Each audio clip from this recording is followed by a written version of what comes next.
Well, I think we can start with just some quick introductions on today's session. So yes, this is a live podcast recording. And for context, so my name is Daniel Casselli. I serve as the president at BuyQ. We're a national group purchasing organization and procurement consultancy, and we run a podcast for business leaders. We started this about a year and a half ago now, which is hard to believe. And the whole idea behind the show was let's connect school leaders from all across the country who are tackling similar business challenges, and let's amplify interesting solutions, because what we found is there was a lot of local networking that was happening, but maybe Luke here in Denver wasn't talking to the business manager in New York City or the business manager down in New Orleans. And a lot of times, even though there's, of course, local nuances, there's similar macro challenges that people are facing. And so that's the idea behind the show. And so for those of you that were not familiar with the podcast, we're available wherever you get your podcasts. The show is called Charter School Insider. We've got a QR code where you can subscribe. We've done about 50 episodes now over the last year and a half. Not all of them are released.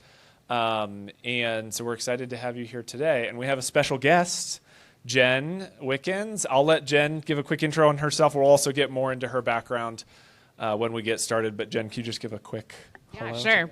Thanks for being here. Jen Davis Wickens. I'm the co-CEO and co-founder of Seminar. We're a national community of charter leaders, which we'll talk more about in a little bit. I was a charter founder many times. Most recently was the co-founder, CEO of Impact Public Schools, the largest network in Washington State. And before that, led a bunch of charter schools across the country. Excited to be here today. All right, so without further ado, we're going to get started. So Jen, let's start with some of the basics. I know you just gave a quick intro on yourself and your background, but for those who've never heard of Seminar, maybe we can start there. Could you share a little bit about what Seminar is for the audience and maybe the origin story, why you and Kristen decided to start it? Yeah, Seminar is, like I said, a national community of charter leaders.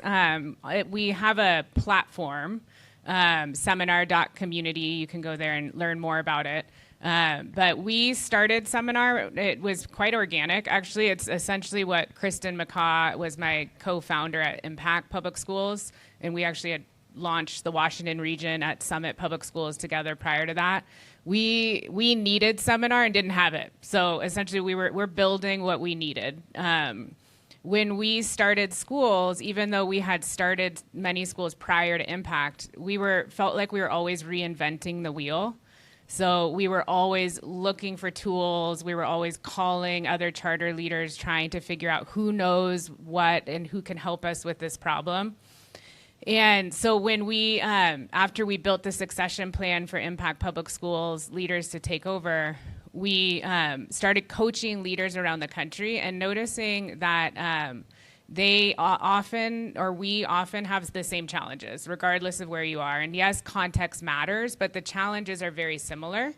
And we started putting resources to solve those challenges onto a portal, again, quite organic, and then started coupling leaders together to save them time and money to just get trained on particular areas of need together. And then Seminar was born. It just became like this thing that started. And Charter School Growth Fund is now a very strong partner of ours. Charter School Growth Fund has partnered with us to move all of their communities of practice onto Seminar. So all leaders are now on Seminar. We have all of the resources there and community conversations there. It's pretty exciting. We just opened to charter leaders for memberships in June, and we already have 1,500 leaders from across the country who are working within Seminar every day to support one another.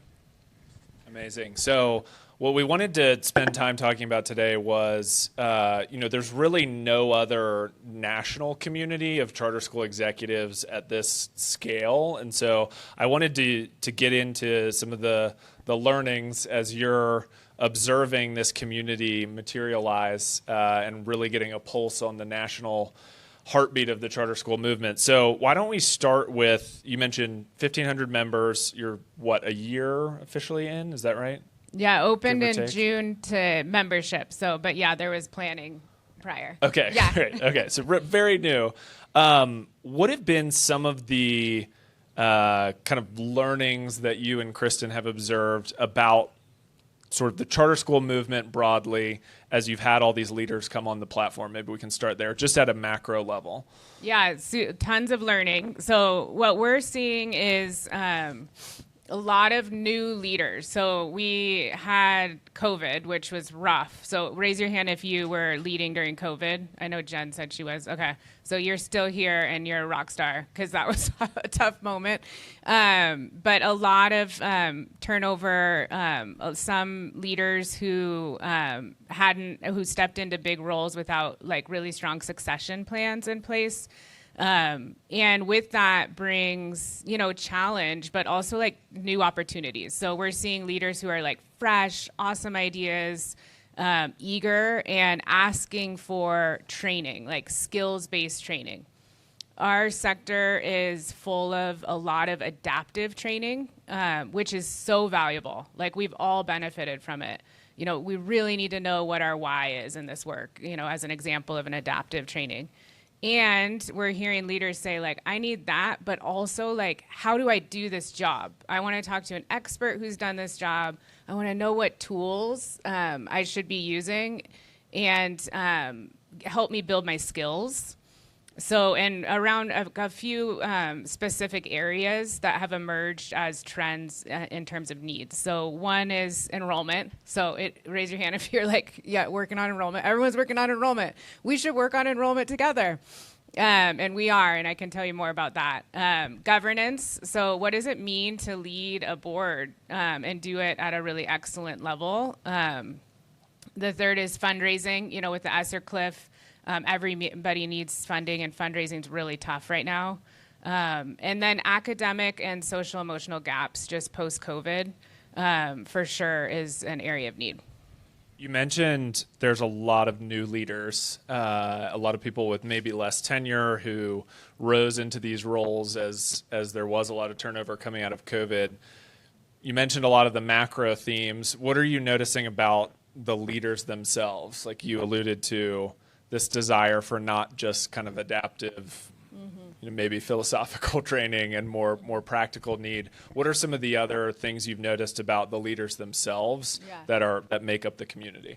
Yeah, I mean, I think a lot of the leaders are more representative of the communities that we serve, which is a really powerful opportunity for our sector at large. And they are eager to take the next step on a vision. So a lot of these folks are not the founders, they're not the original founders of the charter movement, and they're walking in, to, in some cases, best case scenario is like really strong succession planning where that founder did a really thoughtful handoff, but in a lot of cases that didn't happen, and those new leaders are like, okay, this is what I inherited.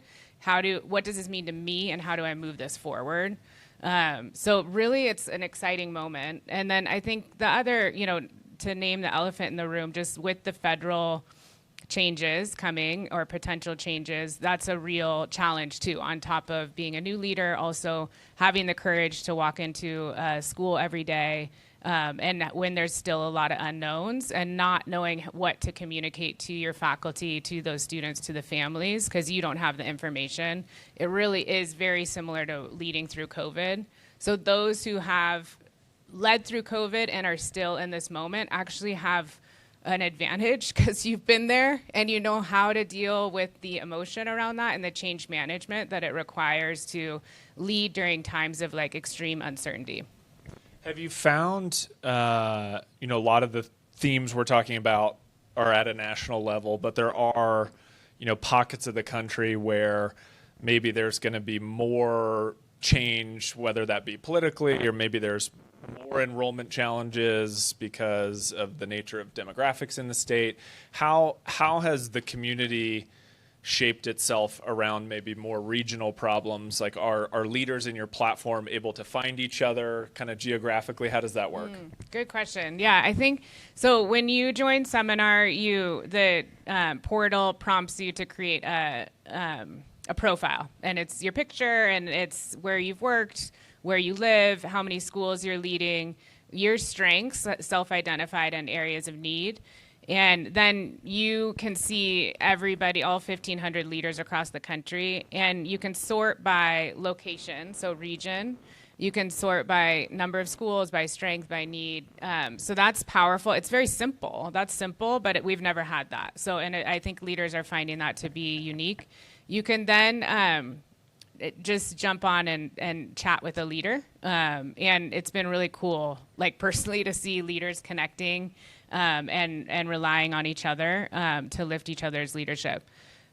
Regional work is really happening a lot around enrollment. So there's the opportunity for you to, within Seminar, create communities that are private that can be regionally focused, and we have a number of those. Okay, super cool. So I want to dig in a little bit more on some of these practical challenges. We talked about funding, fundraising. Those two are kind of, closely tied. Enrollment, political challenges, leading through change.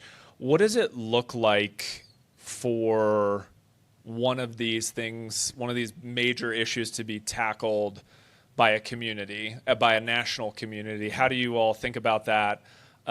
Maybe you could speak a little bit about these collectives that you all put together. Yeah. So if you don't mind, I'll take a step back and just offer. We really offer three things at Seminar. So one is a toolbox. So we have over 500 tools that leaders need, turnkey tools. And these are high quality tools that have been used by high performing charter schools and networks across the country, have been vetted.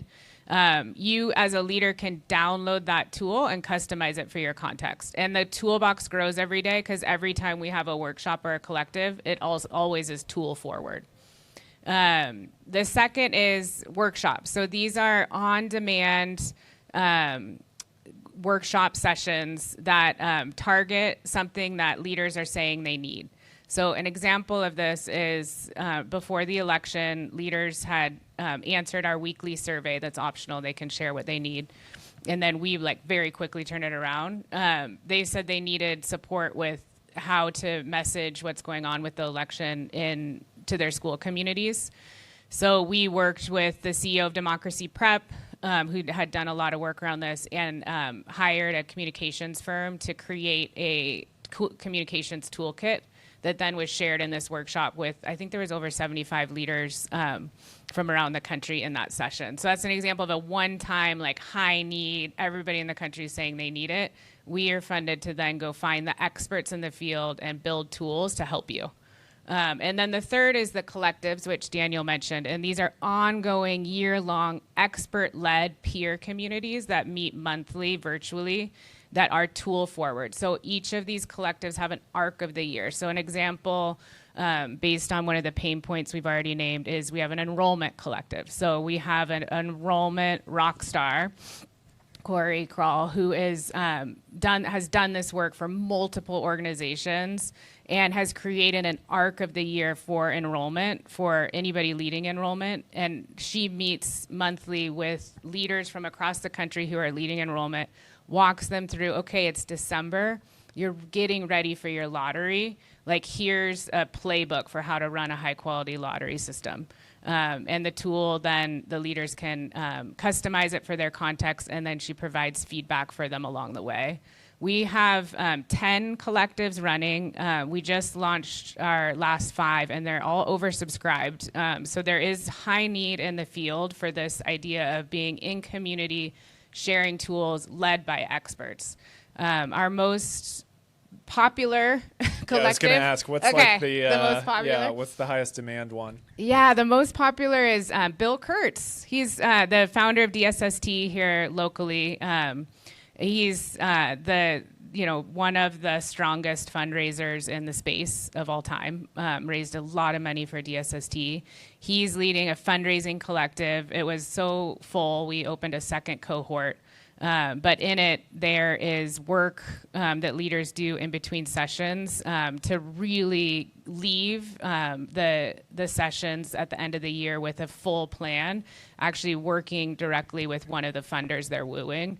So it's been it's been really, really inspiring. Hunting high net worth individuals together. Yeah, yes. That's awesome. I love it. Totally.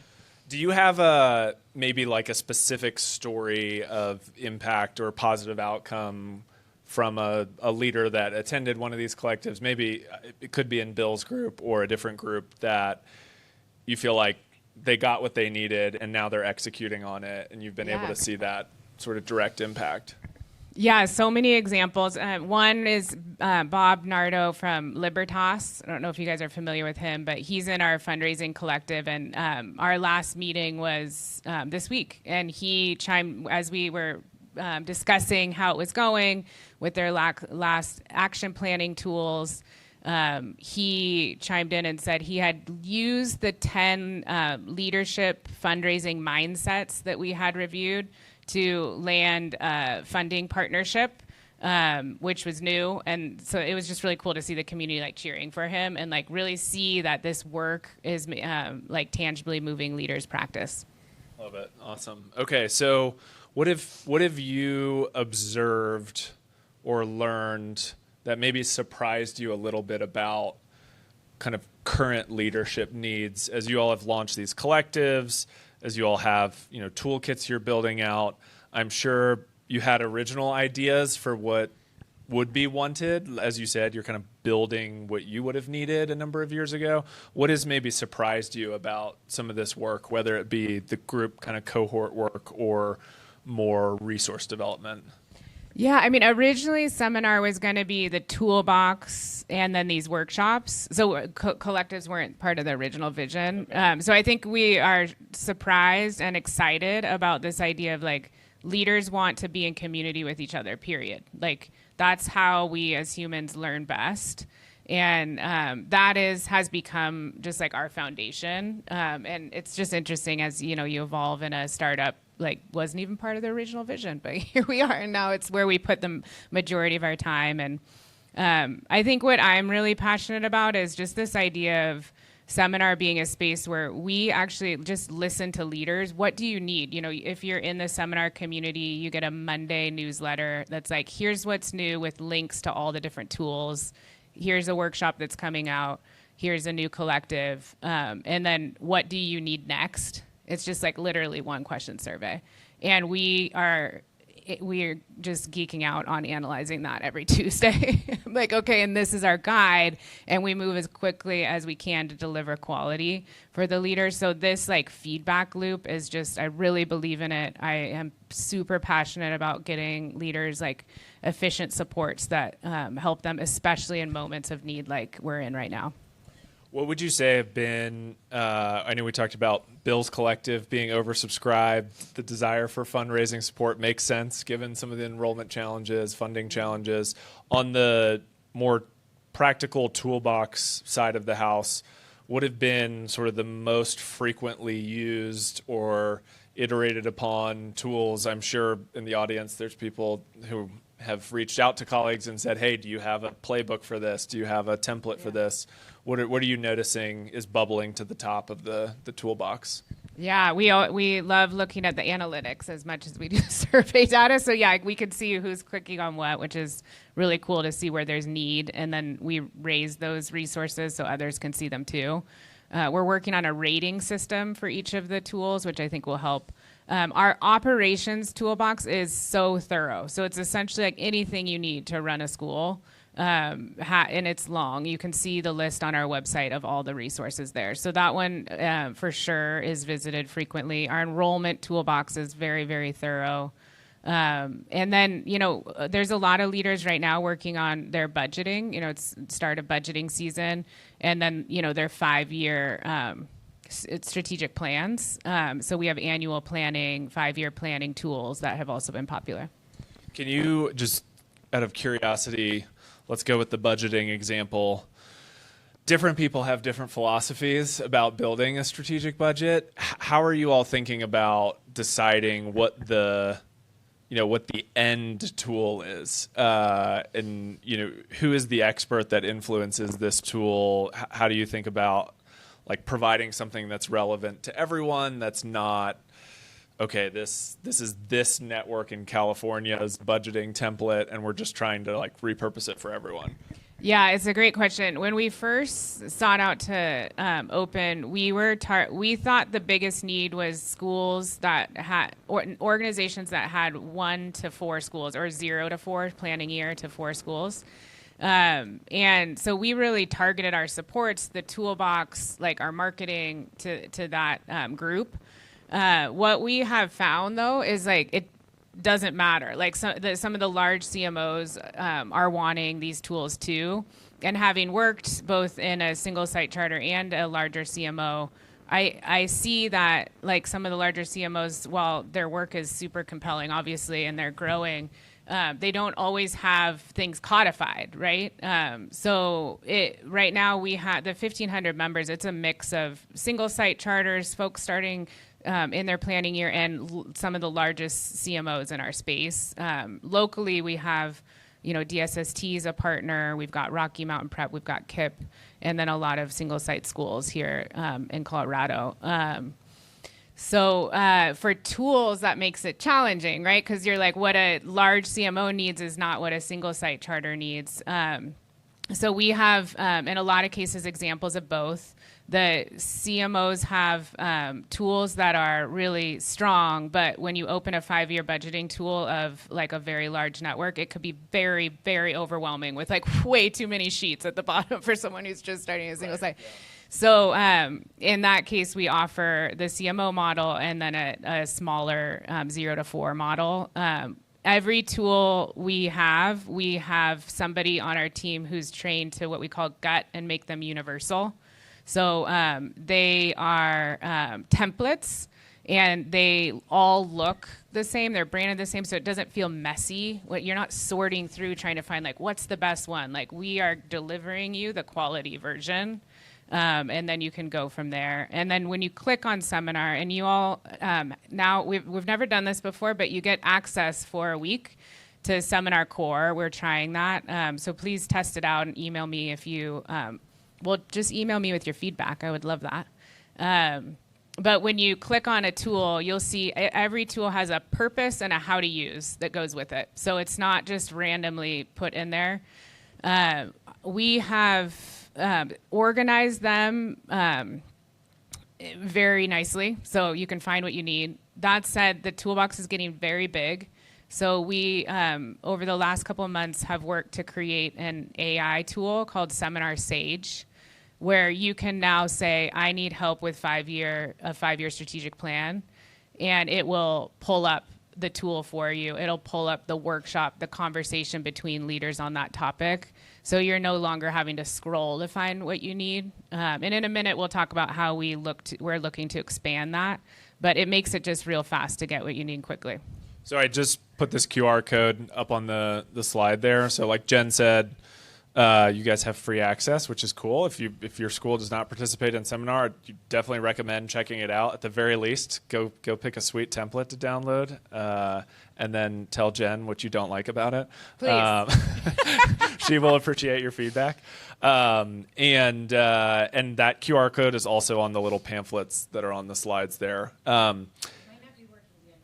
Oh no. Okay. The URL does. Okay. Use the URL. And then my partner, Kristen, is on the back end, so she's looking for your information to come through, and then she'll open you up and invite you in to start a profile. And it's open for a week. Awesome. So use the URL. Apparently the QR code, we're having issues. Apologies. Tell us about where this is going. So you all have learned a lot about what leaders want. You've learned a lot about kind of national themes that are impacting those leading our schools.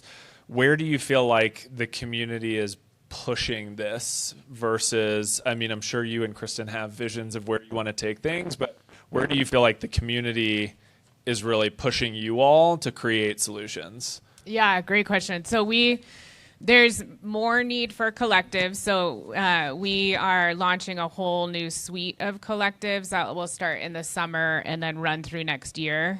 Those will oversubscribe, so if you join and you like it, like look for the invitation to join a collective that's right for you. So if you're a business manager, like we have an operations collective led by Vanessa Berry, who's really strong in this work, and we'll have more operations collectives coming too. And we are working to make the tool more personalized. So the Seminar Sage AI chatbot was the first step, but we have a really awesome vision that we're psyched about for taking the next step based on leader feedback. So that will look like eventually a browser extension where you would be able to integrate Seminar into your daily work streams versus having to go out of Google per se and log into Seminar. It can be integrated into the work that you're doing. So really excited about that. We already have an app, which is part of your Seminar membership. And I've actually been shocked to see that a lot of leaders are using that. I wasn't sure, but I think leaders are saying, they're scrolling for things as they're walking through buildings or checking things on the weekends, and it's just more portable that way. So there's some advancements we're making to that tool. And then I think the thing we're really excited about too is these custom AI assistants that are based on your function. So to use the operations example, given who's in the room, you would be able to log in and have your custom AI operations assistant. You can name it, give it a cool Daniel, look. just a suggestion. Name it Daniel. Just a suggestion. And it will be able to serve as your sage, like be able to find things for you. It will predict what you need next based on what you've seen and based on the arc of the year for your role. Super helpful for someone in the first year of their role. It will be able to eventually do some menial tasks for you. So it will make your job more efficient. So an example of that is, does anyone here lead the process for accruing Medicaid in your organization? So it's special education funding. It's so many steps. It's brutally hard. And it's it's low level work. Like no leader should be doing it, but we have to do it because it's like funding coming in. So this tool would be able to do that for you and walk you through the process as an example, but many other examples. And those things that we'll build onto custom AI chatbots will be driven by you all. So you'll say, hey, this is something we could and should automate nationally. Instead of every organization going out and automating everything on your own, we're going to centralize the automation to make it more efficient and cheaper for all of us. Okay. Well, this is exciting. Yeah. And I think, when I think about the potential here, what gets me most excited is about like the national nature of driving solutions, because there's so much to be learned from leaders who are operating in different local contexts, and so they can bring that and apply it, at a national level. So I think it's really fascinating, and I'm excited to see where you guys take it. That's all we have, so we wanted to open it up to the audience for some questions. If anyone has questions for Jen. Gary. So I think that there may be instances where you might like to bring in outside expertise on certain topics. Oh, yeah. So I've worked with charter organizations that have tried to be the expert and then try and partner with experts. Yep. So in instances like that, what do you envision for Seminar? Yeah, so great question. So while Kristen and I have both run charter networks, we're admittedly we've got our sweet spots, but then we got our gaps, just like any leader. So we plug in every now and then to serve as a guide and things. But for the most part, we're bringing in expert leaders that aren't aren't us from the field. So at events like this, I'm looking to see, like, I just asked you, like, who's the strongest ops person in your mind in the space? But I'm constantly looking, like, who's the very best out there at each thing. And we want to elevate their practice and talk with them and find ways for them to support others. And what's really cool about our sector is, like, I've not ever received a no, because leaders are like, they want to help. They want to, they're mentors, they're teachers at their heart. And they want to help the next leaders grow. So that's been really fun. So all of our collective leaders are outside experts. Our workshops, we are starting showcases. Leaders have asked for this to highlight some of the solutions and ed tech tools partners out there that are doing really high quality work with charters to help them see, can you cut through the noise for us? We're getting 1 million emails a day.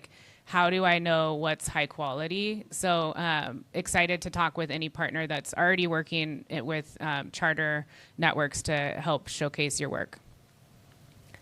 Yeah. Good question. Other questions? Yeah, go for it. I'll point the mic. So what about the relationships that I imagine are developing among the collective or among your seminar members? Mm-hmm. And have you seen anything exciting come from that? I think that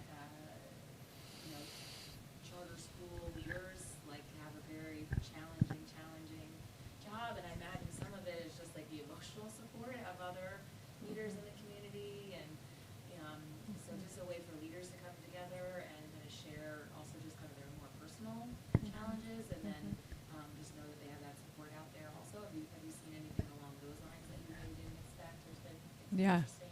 Yeah, we have. And I think this idea of, this is a tough moment to lead, no matter where you sit politically. It's just tough because there's a lot of changes. And likely in the near future, that's going to be the case. And it's it's a very exciting moment to be a leader with AI, the evolution's happening, and it's also can be a little frightening.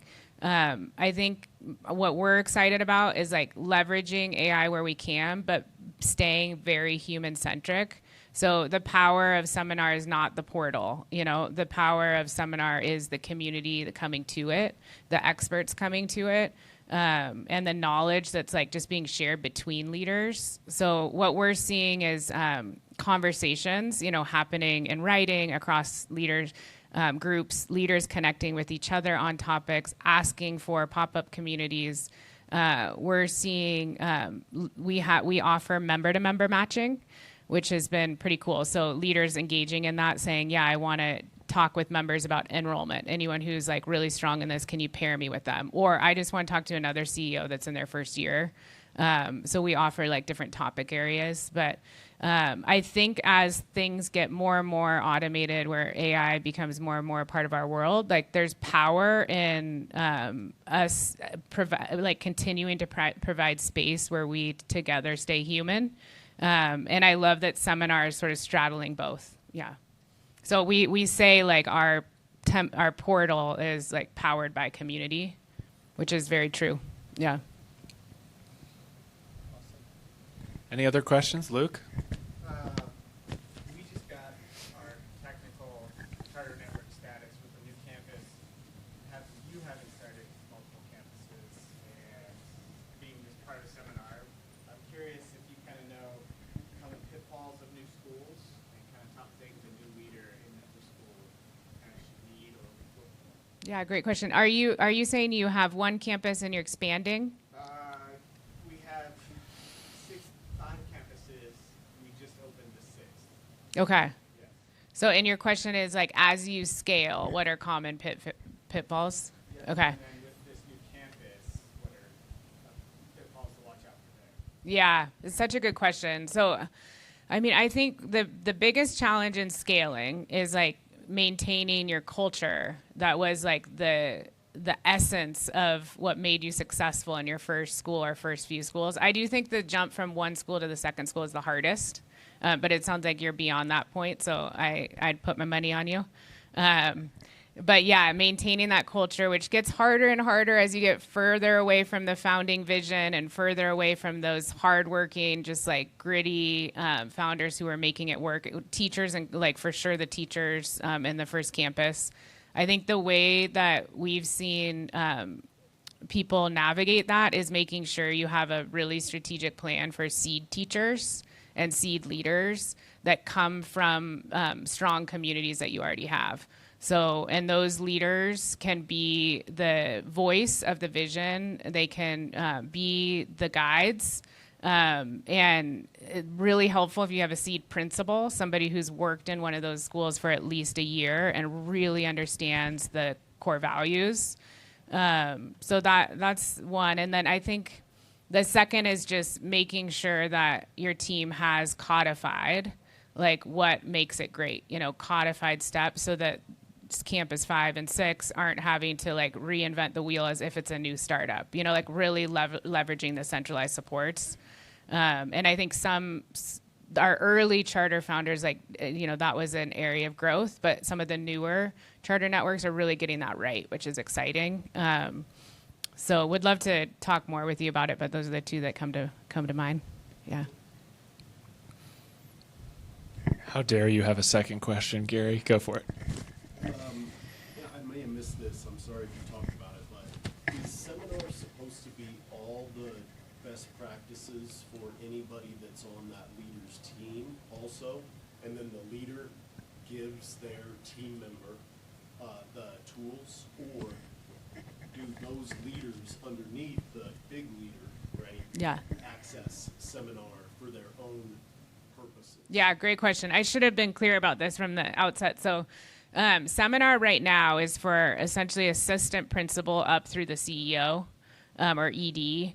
And the reason for that is like having been a CEO of a network, I felt like I was getting like a lot of awesome training and a lot of tools. And I was like, didn't know how to get them to my people. And I was too busy to figure that out, just like being a CEO. But what we know is true is like our middle managers and home offices or networks, they're getting very limited training. And they are the engines, like they're driving like really important work, and they're our future CEOs. So we want to support them, invest in them, and there's just like brilliance across the country there. So this feels really new to a lot of them. Which is just really cool. And they're some of our like biggest super users.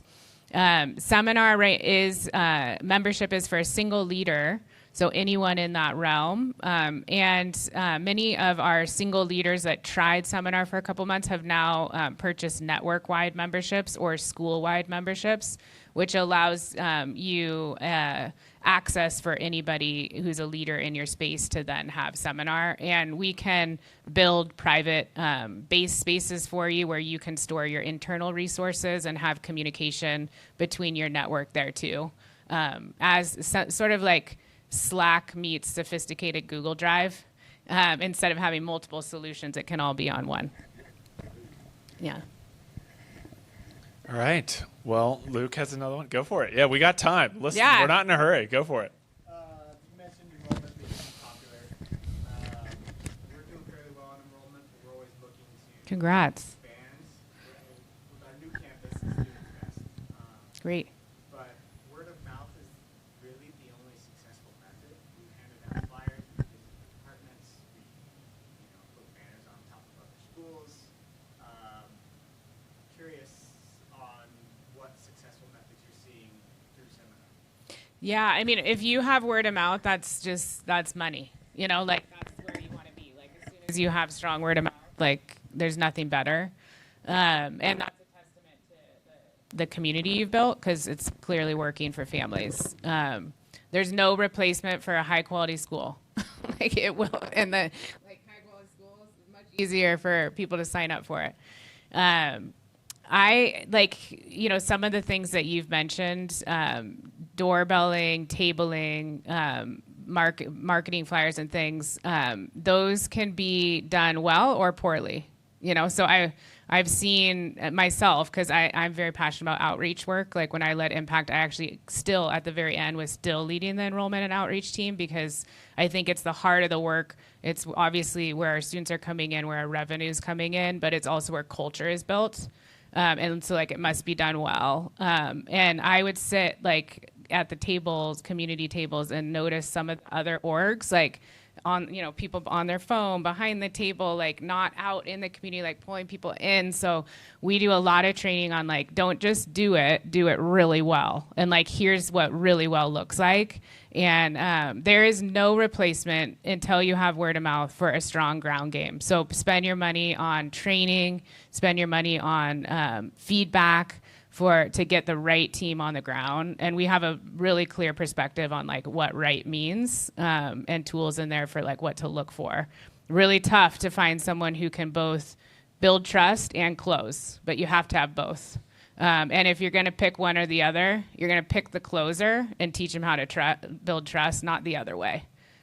So just there's some things that work and some things that don't work. On the marketing front, if you have the dollars to do a cool billboard, doesn't hurt, because we all know the 3 hits until you land. It's true for enrollment too, and it's hard to track where somebody sees you. But if you have the funding to be out there, with the yard signs, with the door hangers, all those things, that only helps. But first, get the ground game right. Mm-hmm. And if you have word of mouth, then you can do a lot of cool things, like organic social media, and just getting people in your building, like even video in your building. It sounds like your building's amazing, so tours, like get as many people in there. One strategy that I'm learning a lot from right now from one of our collective leaders, not the enrollment leader, is if you're in a community, a lot of our schools have really cool spaces, or big spaces where there's cafeteria. Invite every community lead to have their events there, their auctions, their whatever their events are. Like, just open up your space and give it to them for free, and say to them, we are, in lieu of that, we'll just have a table where families can enroll. And one, it builds partnership and trust. And two, you've got a flood of people coming into your building every week, and instead of your outreach team being out. That strategy flips the effort and uses resources more effectively. So try it. Yeah, if you need it. It sounds like you're doing great. We should get you on seminar talking about how you have full enrollment. That's awesome. Congrats. It's hard work. Do you run the enrollment collective? No, but it is one of that and just C-suite culture are my two most favorite things. So I definitely weigh in a lot with the feedback, and I'm in the room. But we have a woman, Corey Crawl, who's leading it, who's exceptional. So I learn a lot from her every day. Yeah. Any more questions? More of a fun one. All right. Is there any future plans for the AI assistants to help with grant writing? Yes. Yeah. The AI assistant for sure. I mean, yeah, absolutely. That's one of the easier ones to get right. So totally. If you want to help me with it, here's my email, jen@seminar.community. But just tell me what you need in it. I think it's number 3 on our list. Yeah. Well, thank you guys so much for coming. I'm sure Jen will hang out for a little bit if you want to chat more. Yeah, for sure. And for those of you who will be listening to this after the fact, thanks for tuning in to our first podcast we've ever done with an audience in front of us. So.